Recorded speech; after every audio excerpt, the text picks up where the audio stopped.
Welcome to Writing the Wrong Way. This is a podcast for serious writers who want to develop their skills in artistry and stand out in a crowded industry by taking intelligent, creative risks. I'm your host, Jonathan Ball. I hold a PhD in literature. I'm the author of numerous books, and I take a very analytical approach to art making, emphasizing both efficiency and experimentation. Please consider doing me a favor and pre-ordering my new book from Coach House Books, The National Gallery. It contains sonnets for Leatherface from the Texas Chainsaw Massacre, elegies in the manner of Rilke but for a dead iPhone, and other strange missives from yours truly, the poet laureate of hell. So go to thenationalgallery.ca for more information. That's thenationalgallery.ca. Thanks. I'm here with Keith Cadieux, who is on his way, if not right now, becoming the most frequent guest on this podcast. Primarily because we tend to record podcasts in clumps. I think you actually are, officially now are the most frequent guest. Just edged out Darren. If not having done already, because you were on the Hot Ones, like the Hot Wings ripoff one, which was actually two. Plus you were on two more, and I want to say you did another one, but I forget. So you've been on at least four. This is at least number five. I think it's four. So this I guess you were the number one. And actually, the most popular guest I've ever had. Weirdly, no offense, Keith, but I've had bigger names than you on this podcast. Yes, that's true. And you outrank them quite heavily. No one knows who I am, and yet they want to hear. They want to hear all about beads of wisdom. They want to hear your opinions on horror, and so,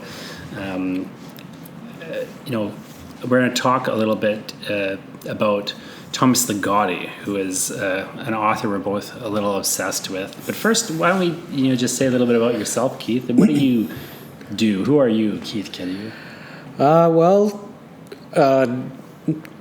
Trying as I might to be a writer here in Winnipeg, along with, paying bills and such. But Keith has a book called Gaze out, which is a very creepy horror novella out of Quattro Books, and as well as the co-editor of The Shadow of Reporters in Maine, a great collection of horror tales and gothic, supernatural tales. I've sort of fallen into editing this annual chapbook with the Winnipeg Writers Festival for it's called the Phantasmagoriana. So last year was the 200th anniversary of Frankenstein. Excuse me. So we ripped off the Byron Shelley Polidori thing of staying in the villa overnight and writing ghost stories, and we did this event where we got 4 writers to stay overnight in the Dalnevert Museum and then write a story about it. And Jonathan, you were in edition 1, which I edited, and that's becoming an annual thing. And so I've just sent out the messages to the authors for volume 2. So I can't tell you who they are yet because not everybody has accepted. Sure. But volume 2 of that is coming out. So those are my 2 big editing credits. Will it be Halloween as well? Again, yeah, it'll be out on. Nice. So the writing event, so the first event where we'll have a reading beforehand with everybody, and then lock them in the place overnight. That's on Friday, September the 13th, which is a full moon. Nice. Just seems apropos. And then on Halloween night we'll release the chapbook with the 4 stories. And that'll be happening at the Downover House again? Yep. So there you go. Everyone can look forward to that. And can you actually get the Phantasmagoriana chapbook anywhere at this point? Is it sold out? Is it available? You could, and then a prof or? at the U of M bought it out for her class. Oh, really? So if you were in that class? So if you were in that class, you lucked out and got the last What class bunch is that? of copies. So are they studying my story in this class? I'm not sure which story she wanted, or if she wanted all of them. It's a prof who normally does Victorian fiction, so I think she maybe was tying it into the history of the house. Wow.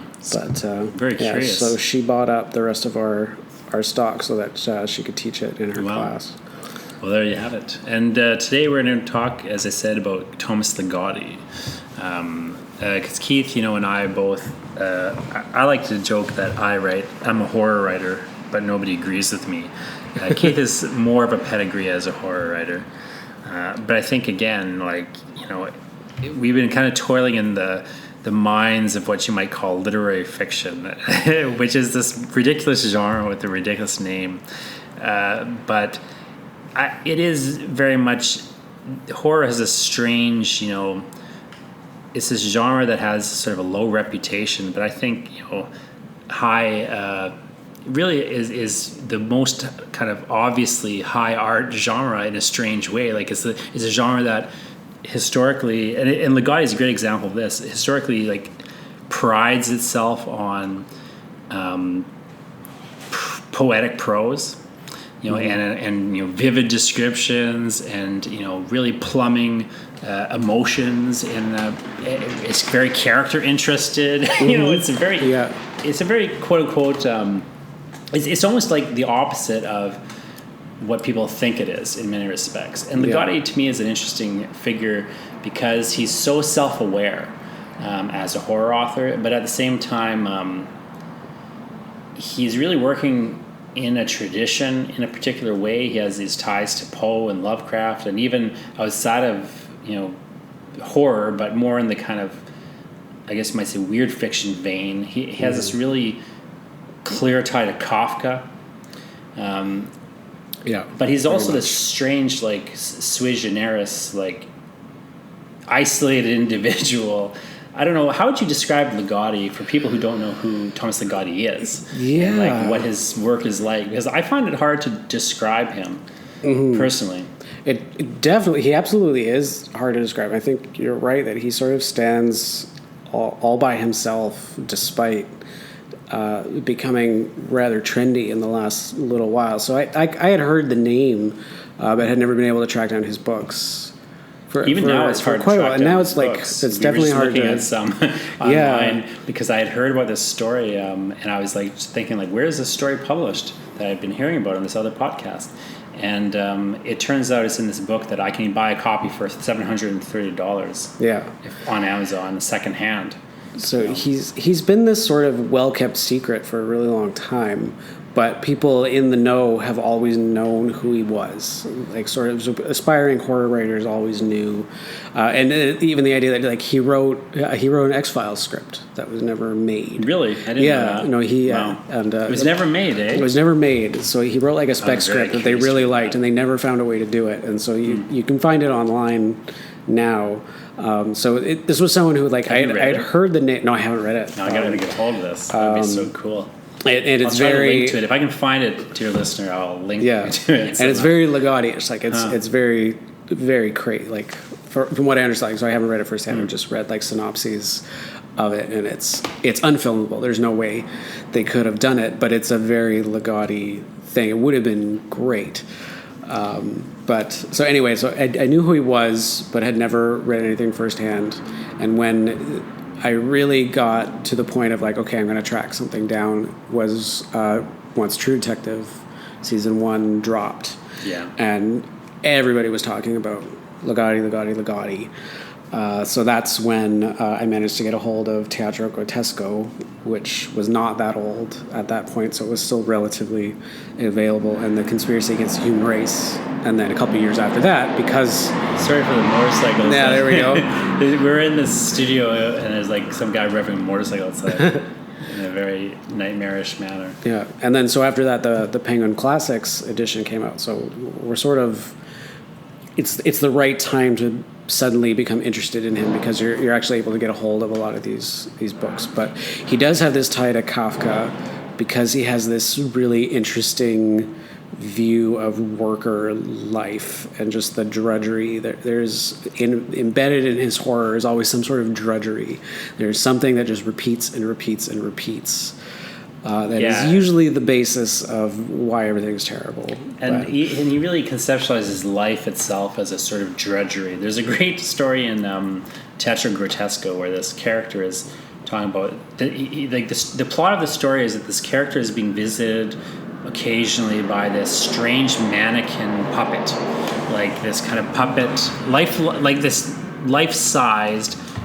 by which I mean like a human-sized puppet just like magically appears out of nowhere, and just kind of makes bizarre requests, like hands out a prescription pad when he to him, and he has to fill his prescription, but there's nothing written on it, and, but anyway, this narrator is like just talking about it in this bizarre bland tone, like, well, this nonsense keeps happening. It was the nonsense again. The lights turned a certain way, and then I knew the nonsense was going to be upon me soon. Yeah. It's just like a bizarre. He has a strange kind of joking manner, but it's truly terrifying. Like a lot of the things he's describing. Teatro Grotesco, I think, is a lot funnier than his other books. He's always very self-aware, and so even in like Songs of a Dead Dreamer and Grim Scribe, which are I would say darker, they are still very funny. So his view of worker life is often like weirdly hilarious if you can get outside of it. So like if you get too bogged down in the details, and it is very grim. It's like it's sort of something where if you get too into it when you read it, will make you very depressed and very sad. But if you can sort of look at it from the outside, then it's suddenly weirdly funny. So yeah, there's another one, and I can't remember the title. It's something about retributive.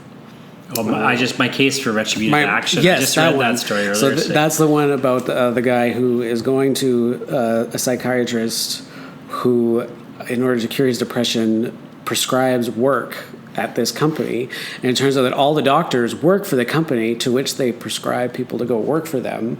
And when he shows up, he's not given a schedule. He's just given this stack of quote unquote work to do. He's not told when his lunch break is. And one of the other guys is like, I'll come get you at lunch and we'll go have lunch together. And he comes and gets him. He's like, all right, let's go to a restaurant. And it's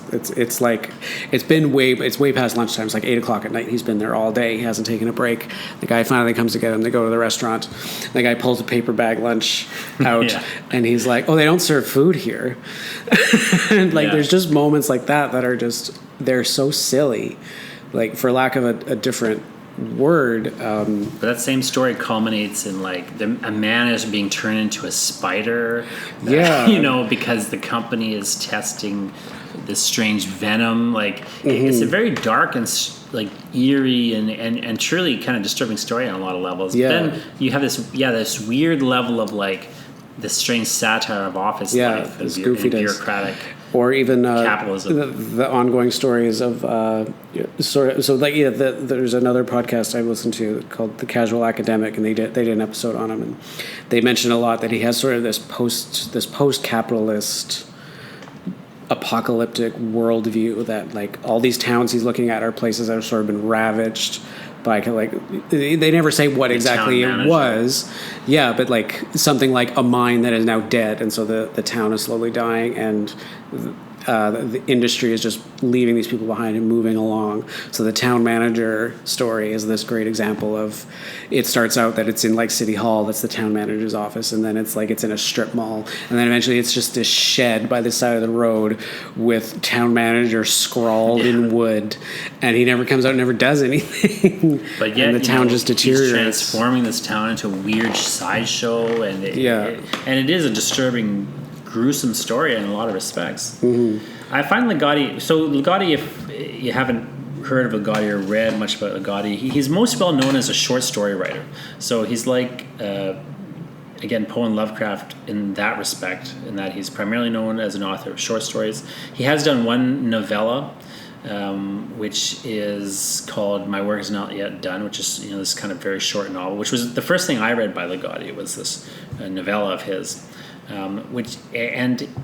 Really, it's hard to compare him to other people after you make like superficial comparisons, because there is a way in which he is kind of doing, to some degree, something like cosmic horror of Lovecraft, but not quite. Like Jeff Vandermeer wrote the introduction to the Penguin Classics edition of Ligotti, which Keith had mentioned it already, but I recommend the Penguin Classics edition, which more or less collects his first two books, and it's notable for a couple of reasons. So one is, it's worth mentioning that Ligotti's not dead. Like, he's very much alive, and though he claims to have quit writing, fiction. We'll see, I suppose. But he claims to have quit writing fiction because of his anhedonia, which makes it impossible for him to feel pleasure in things. Now, to what degree he's serious about any of this is, maybe hard to say, I guess. But, supposedly, that's Ligotti's career in fiction is over, by his own claim.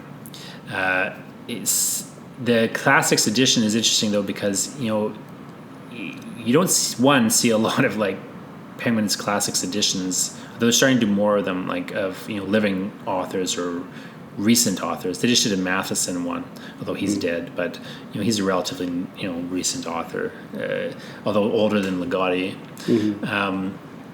And it basically, as I say, collects these first two books of his, but also it has an introduction by Jeff Van Demere where he links a number of interesting kind of comparisons. And one of the things he points out is that Ligotti is one of the few people who seems to have subsumed Lovecraft. And I think the way he puts it is something like he's taken Lovecraft in and left Lovecraft's shell in the path as he moves on, as opposed to being totally destroyed by Lovecraft and taken over, and just living in the wake of that influence, which so many people do. They just get so wrapped up in Lovecraft, and it's hard to move past him. Whereas I think Ligotti really has done that in many respects. I agree with Van Demere on that for sure. But he has these connections to Poe, this dark, these twisted isolates who are really on the verge or the margins of society, and yet have this strange outsider status, but don't really necessarily have rebellious ambitions, the way that sometimes Poe's characters do. Many times they just want to be working this office job, but they can't do it because their office is an insane nightmare of, of chaos or something. Right? And then the Kafka comparison, I think, is really interesting and useful. But at the same time, he really is this strange figure that I can't honestly say I can find a good point of comparison to, in terms of what it's actually like to read him. Because it's not like reading Kafka. It's not like reading Lovecraft or Poe. It's very singular. Yeah. And it is. He almost exclusively writes in first person, which is you don't notice it if you're just plowing through the books, and then if you start to try to break down exactly how they function, there's an inordinate number of first-person narrators, which makes sense for what he's doing. I think it plays into the self-awareness, and even ones that seem like they're not. Once you get far enough into them, they usually reveal themselves to be some sort of weird version of a first-person narrator. The notes on the writing of horror, a story, which starts out as this instruction manual of here's the different types of horror stories, and here's how you would tell this particular story in these three modes, which is the one about the haunted pants.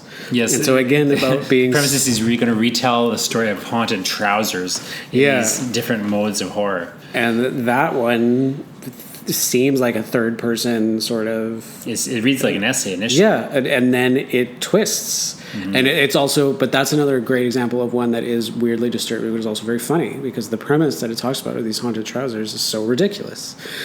Yeah, in many ways he seems to be making fun of horror stories half the time, and then on the other hand he's just extending it into these strange territories, and really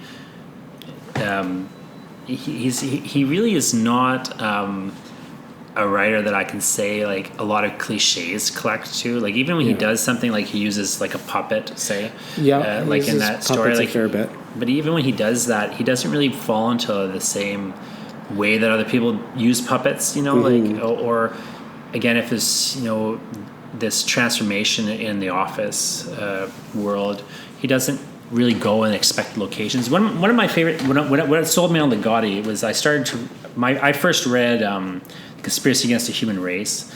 This is before The True Detective had come out, because I had been recommended the book by a Christian book who had I guess he'd read it, and he'd said, you got to read this book. It's right up your alley. So I started reading Conspiracy Against the Human Race, and I was just fascinated with this strange nonfiction book that he wrote.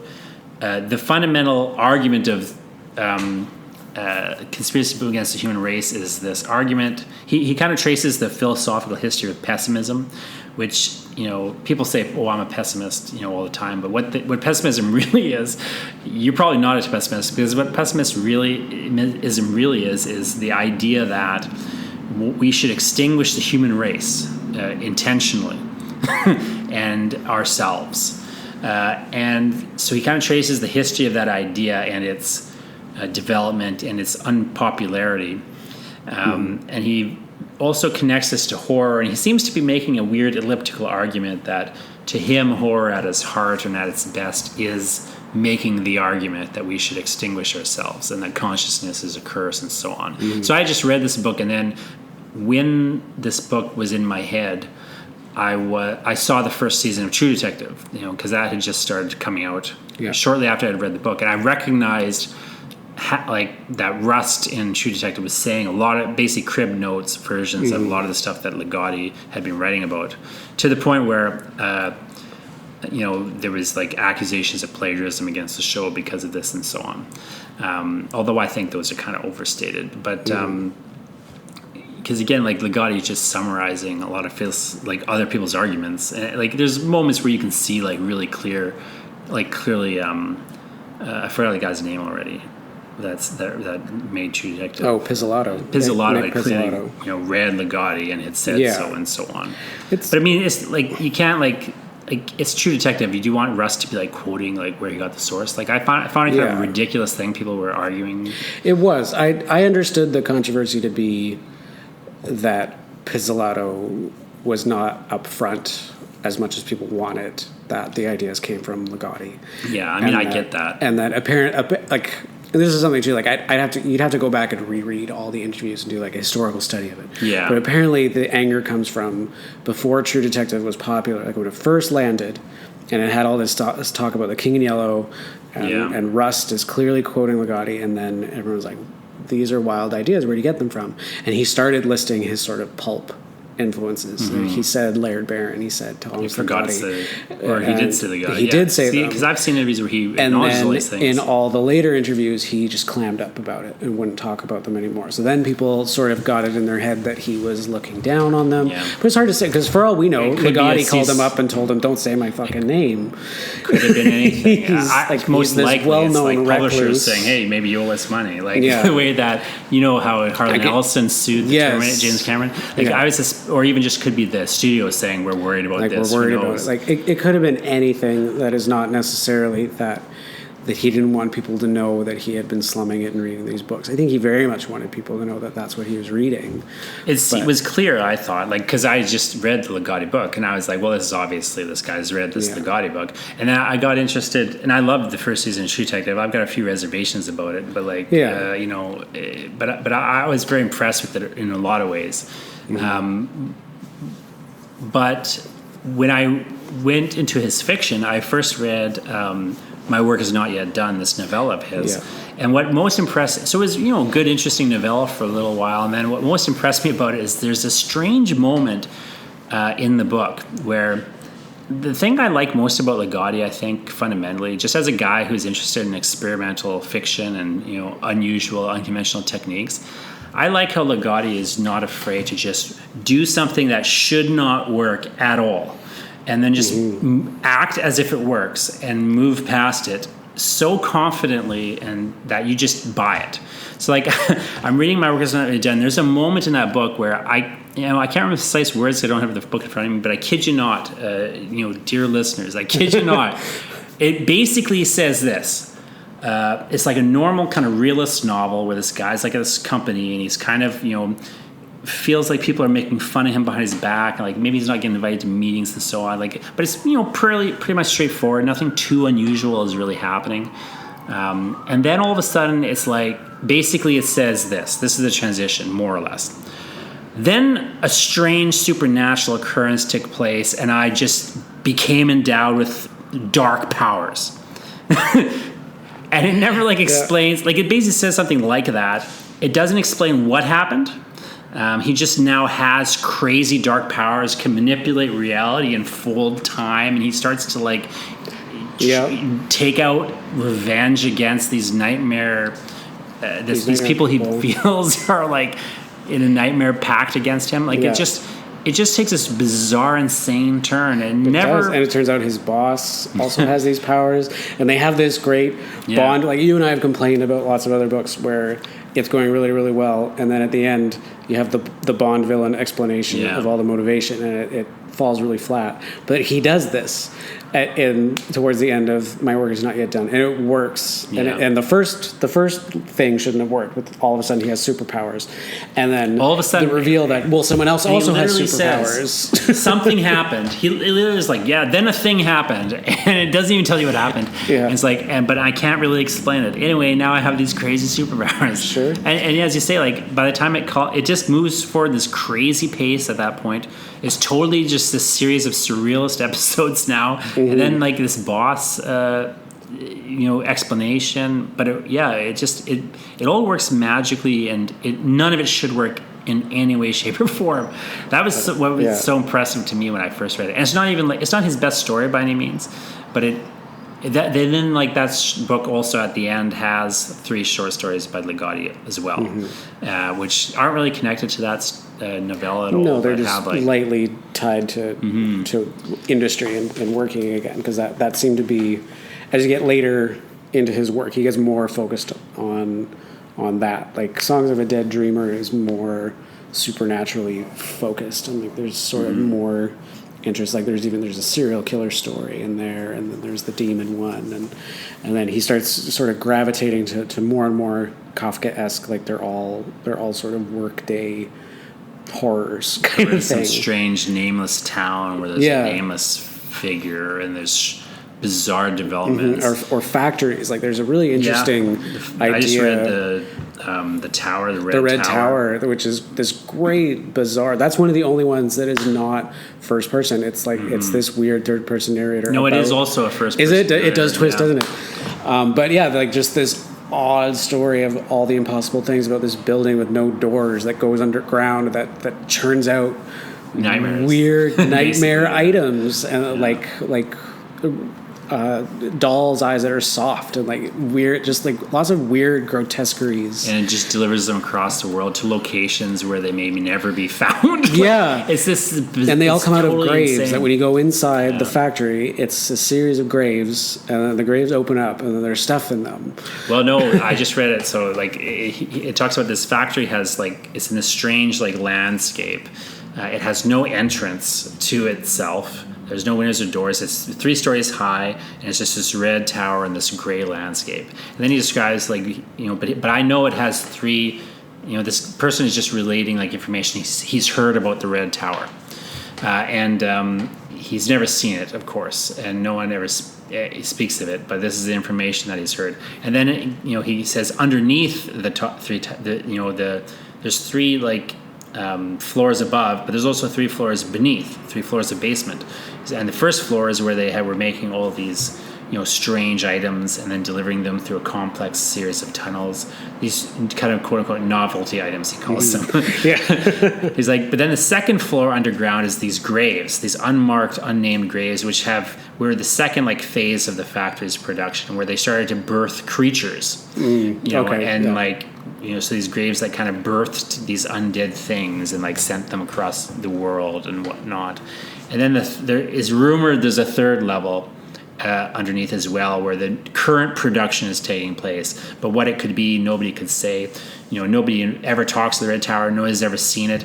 But yet they are always talking, always of the Red Tower. It's this crazy, strange twist by the end. He's like, we all talk of the Red Tower at all times. Everything we say is of the Red Tower. It's this is baffling, bizarre Borgesian nightmare. Yeah.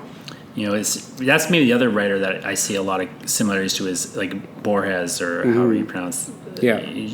And he has, but the nightmare horror version. Yeah, a much darker version. But the same kind of strangely whimsical, even for how dark it is. But he's often very funny and whimsical at the same time. It's very strange. Yeah. But what impresses you? How do you feel about, what do you do with Ligotti? That's the question I have as I read this. We were just talking about how it's sometimes hard to finish reading these Ligotti. Like I haven't finished reading any of the Ligotti books I have for the same reason. Keith was saying he sometimes has a hard time with Ligotti, which is you just kind of don't want it to be done. Yeah. Like I feel like I'm worried about this future moment where I won't have more Ligotti to read, and so I've been very slowly moving through these stories. And I also just find it hard to read a lot of them at once because they're so dense and they're so there's so much for you to chew on. Yeah, they are very dense. Like you were saying before, that they have very poetic prose, and so it's something that you really shouldn't try to read on the bus. Yeah, or like you need to be like sitting and really able to delve into and sort of like reading one story at a time. Like sort of an old school idea of read one, sit with it for a little while, and try to unpack everything that's just happened in there. And like this Penguin one, that's 2 books collect. Like it's big. It's like there's a lot of material in there, so it can be a little daunting to get all the way through it. But yeah, what exactly is it that I most admire about it, or that I really like? It's hard to say. There is something about how bleak they are, and yet they're funny and they're dark, and there is something about something that I think he takes a cue from Lovecraft, but where he's veered off is that Lovecraft stories, especially the first-person narrators, are always someone who is on the verge of madness, or like they've already broken down because of what they've seen, and the last thing they're doing is writing it down, but don't read it. And you have like this conundrum of. But anyway, like they have lost it, and so their minds are broken by what they've encountered. And Ligotti is sort of a different thing in that the narrator is the only sane person in the story, and everything around them makes no sense whatsoever. And this quote-unquote sane person is observing it and trying to make sense out of it, and there's no sense to be made. And they often accept it. And they just sort of take it. Yeah, they just sort of like, well... Yeah, there's I saw this spider creature on my way home, and I'm pretty sure it's the guy from The Office that quit. Right? And he just sort of takes... But that's exactly where the reader is, trying to make sense out of all this information. And yeah, like the nightmarish visions, like they're very original. His ideas of scary things have jumped way past like the Cthulhu monsters, and they are just way past just the idea of what's scary about puppets or mannequins. Like his versions of puppets are scary. I think scarier. Yeah, there's something different about them. Like they're Chucky, and they're so overdone at this point that. It's they can still be enjoyable and stuff, but it's refreshing to see a version that feels new, even if you can recognize and point to like things that other people have done.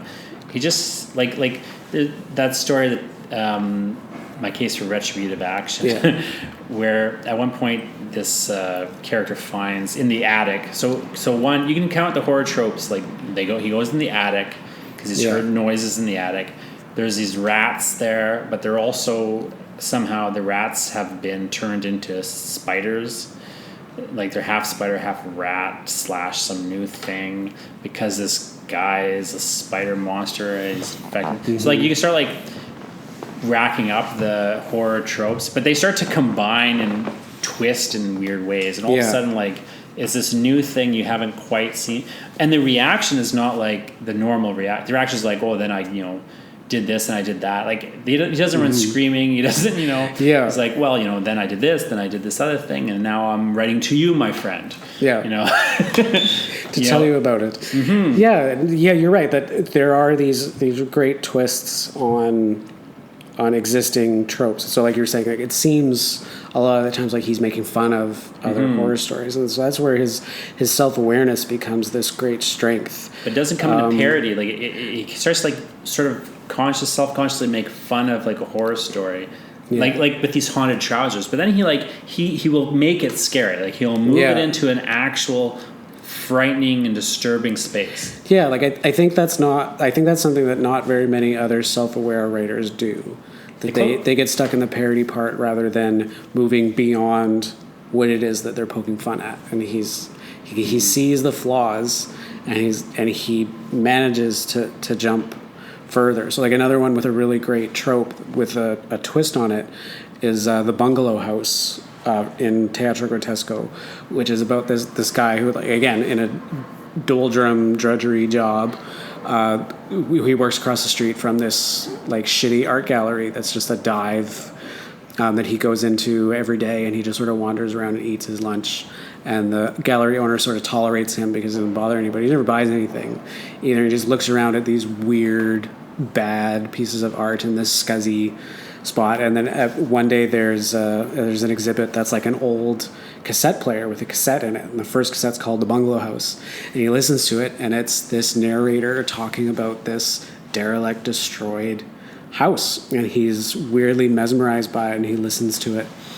And as the story goes on, he starts to reveal, like, he's so obsessed that he can't stop thinking about it. And he says that it's his voice on the cassette. And then he goes back the next day wanting to buy the exhibit. He wants to buy the tape. And that tape's gone. There's a new tape. And the gallery owner gets mad at him for not paying for the previous tape. And it's like, no, you have to pay to listen to it. And he starts listening to them more and more. And as the story goes on, she loses it on him and is just like, because he's desperate to meet this artist who's making these tapes, and he keeps asking her to set up a meeting. And at one point, towards the end of the story, she just loses it, and he's like, "Don't sit here and tell me that it's not you who brings these tapes by every night and tells me what to say to you the next day when you come in." And so, like, there's this doppelganger story in that. Is it a double or is he crazy? Like the layers of madness in it are really good. And it's one of the rare ones where the narrator does seem to be breaking down a little bit, and the story is sort of collapsing in on itself. But it's got this great, and like the scenes between him and the gallery owner are hilarious. They're super funny, but because of the implications, they're really quite scary. Like they're upending the reality of the story all the way through it. And that's where I think Ligotti really works, is that he finds something that is truly an like upsetting, disturbing idea, and then it's so strong he can do anything with it. Like he can just make fun of it, but it still works. You know, like, because it is truly at its heart a disturbing idea often. Yeah. That's where I see, like, the closest I think I've seen to Ligotti probably is David Lynch on certain films where he does that same thing of like pointing out how he's doing all this artificial stuff. Like, so in Mulholland Drive, there's a great scene where these two girls go to this performance, and they're at this Club Silencio, and they're sitting in the audience, and on stage this guy comes out and says, this is all a recording, it's all an act, and it goes through this, the trumpet you hear is not a real trumpet, it's a recording of a trumpet. And like they mime a trumpet, and then they hear the sound of the trumpet. He like raises his hands and he like shakes it, and you hear lightning, and thunder, as if, and the lights flash as if, it's all like synced, as if he'd call it up lightning. But the whole time they're doing this performance, they're saying like, this is all an act, this is all a performance. The music is recorded, the lighting is fake. And then this woman comes out and starts to sing a song, and she sings Roy Orbison's "Crying" in Spanish. Rebecca Del Rio is the artist singing, and it's this amazing, beautiful, haunting performance. And you just get wrapped right up into like how beautiful it is. And then she falls to the ground, and the singing keeps going, because of course it's just a recording, and it's all been an act. And Lynch does stuff like that in a lot of movies, where I think is probably the closest analog to this Ligotti thing, where he'll just sort of like tip his hand as to like, here's the ridiculous thing I'm going to do now, and then he'll do it, and it'll still work. Yeah. And it shouldn't, but it's almost like he's set this challenge of like, don't be afraid of this. These trousers are just haunted trousers. This is the most ridiculous thing you've ever heard. And then like he'll like just move into like, well, what's truly disturbing in this scenario here? And and even like even when the narrators aren't necessarily afraid, it is like still disturbing. Like like with the puppet, one of the things that's truly disturbing ultimately for that character is not that this like crazy puppet has been visiting him in like this surreal way. It's that he realizes with this most recent visit that the puppet wasn't even visiting me this time. He was visiting this other guy. This puppet visits other people, and he's not special. It's all just more nonsense, as he puts it. And like the world is just this nonsense. It's really like what I find most impressive about Ligotti, and what I think is most just attractive about him is he has this very clear vision. He's just one of those artists that has a vision, and you can see him pursuing the vision.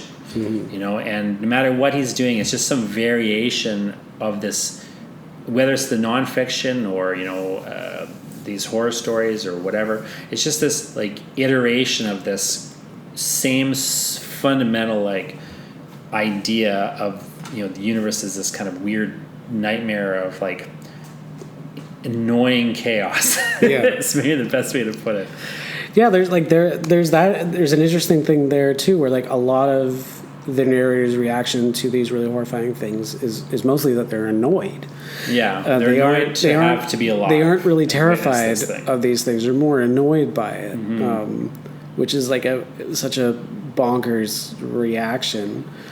But there is something too about like how dark his vision of it is. Like there is just something that is still just a little bit beyond what most people are doing now. Like even though it's old, like so, Songs of a Dead Dreamer is the 80s.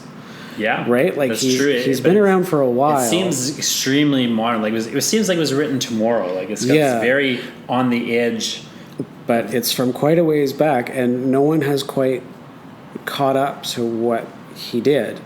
But there's a lot of now the influence is so much more apparent. Right, like when he was when his first book came out, and like for those first 10, 15, 20 years, every now and then someone would mention him, but like he certainly wasn't mainstream. He wasn't a well-known name, and now it's been long enough that a lot of the writers currently working now have in some way had to deal with him. Like they either don't like it or they've really jumped on the Ligotti train, and they sort of try to infuse some of that into their writing. And like I think one of the best stories that really overtly deals with Ligotti's legacy is by Laird Barron. And now I'm not going to remember what the title of it is, but there's a story. The very last story in The Beautiful Thing That Awaits Us All is about this writer who goes to basically the KGB bar in New York for a horror reading, and they're all excited to see Tom L., who is this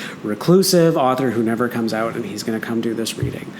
And the guy comes out, and he's very, very tall, and he wears this weird cloak, doesn't really show his face, and then he's got like the cloak has these giant sleeves, and when he goes up to the microphone, he holds a puppet out one of the sleeves, and then as Tom L. is reading this story, and he keeps asking like these open-ended rhetorical questions about like what is really going to happen in this horror story, and then the puppet keeps going, something worse, something worse, and it's just this great take of Laird Barron sort of like paying homage and poking fun at him at the same time, because that is like all of Ligotti's stories. It's just down the rabbit hole. It just gets worse and worse and worse as you go. I think that to me is most so interesting with Ligotti is like I think the best / purest horror is horror that is on the side of the monster somehow, and like just has this fundamentally disturbed point of view where it's accepting the monster as somehow the correct position to take. And I think like a lot of Ligotti's narrators, I never noticed so much of the first person perspective before, but as soon as you said it, it makes sense. Like, I think maybe one of the explanations for that to some degree is like so many of his narrators seem to be fundamentally, they have just accepted, like by the end of most people's horror stories is when the narrator accepts the reality of the monster. Like, so the typical progression in horror is that, you deny that these things are happening. And then finally you have to accept that they're happening eventually, near the end or at the end. And maybe you're destroyed by that. I think so much of what Ligotti is like, the character has already accepted by like the story's opening, like that this all has been happening. As soon as it happens, it's like, well, of course it happened. It's like as soon as like some unexplainable insanity occurs, it's just like, well, I was waiting for that to happen. So like it's from the outside point of view, like as a reader, it's still like disturbing and insane, like this universe that he's painting, you know. But from the perspective of that character, it's almost like, you know, they're just bored and annoyed half the time by this, you know, horrific event that they just almost like half expected to happen, you know, and they're just in such a nightmare situation that they have given up before, you know, things even began half the time, it seems. Or they're just mystified by some other third thing that, you know, is so, again, as I say, like so far beyond like maybe what we're concerned with. And we're kind of catching up to the narrator in a certain respect in terms of like what is truly horrible here. And, you know, so I think maybe it kind of gives that weird impression of like, you know, something worse is happening than what it seems like you've got initially. Yeah. And just as this weird like barreling effect or snowballing effect in many ways in the stories where you kind of start off in a bad place. And then, you know, it just keeps like, you just keep adding layers and layers to like, what's going on here, and packing it. But yet, like, we were always cold, you know. It's sort of like how it seems to kind of work in a way. Yeah. Anyway, last thoughts on Thomas Ligotti. I would say my last thought on Thomas Ligotti is, I honestly, like, if you don't know who Thomas Ligotti is, go and get the Penguin Classics book, or Teatro Grotesco, or, you know, My Work Is Not Yet Done, because those are the three books that's easiest to find. Yeah. You know, really, you know, check them out. Even if you're not a fan of horror, but just are, you know, more interested in kind of weirder fiction, or even just kind of experimental metafiction. You know, there's a lot to Ligotti has to offer for really anyone. Or even if you just want dense poetic prose, because he is like a master stylist. Like, I can't think of another writer who can match him as a stylist.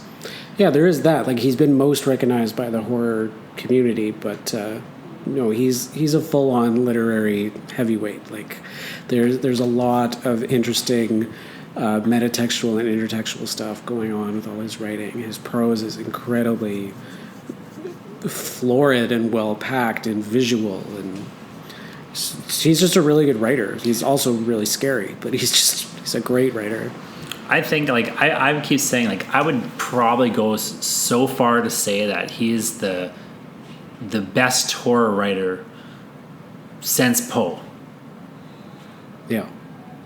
Which is saying a lot. And I know it sounds like what do you think about that? Like, I think it seems like a crazy claim, but I honestly, like, I wonder if he's the best horror writer in history.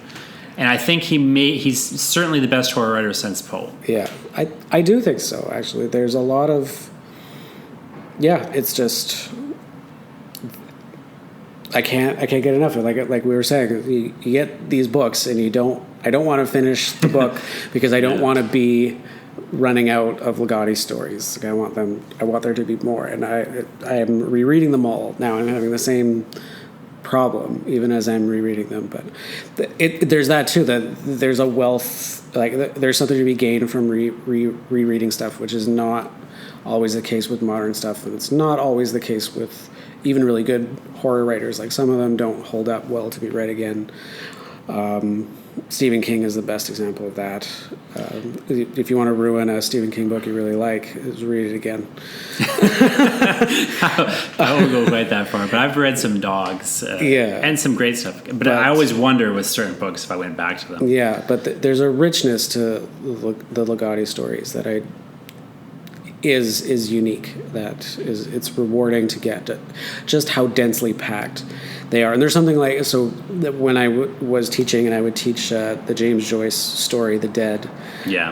And I'd always try to explain. It was like, okay, so like the actual nuts and bolts, like the plot of this story is not very interesting. Like, it's Christmas party. You go, they're a Michaelmas party. But what's interesting about it is if you can grasp it as a whole. So that's a story that's the most rewarding when you read it multiple times and you are aware of all the layers all at once. That's when it's at its best. So the first time you read it, you're not getting it all.